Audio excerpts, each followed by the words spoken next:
day 2 of the rain, and this is not a good sight.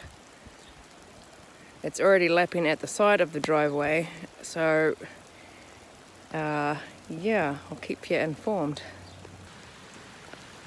And that's another 67 mils on top of the 102 from yesterday. There goes the driveway.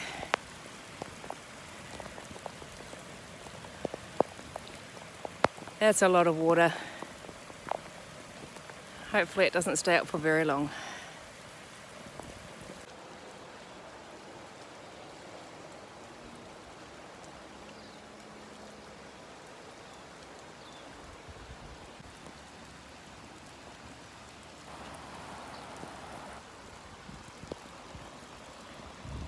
Oh, now it's really going over. Our nice driveway being destroyed. I can hardly see the poles now. This is not going down, this is going the other way. This is not good. Needs to stop raining.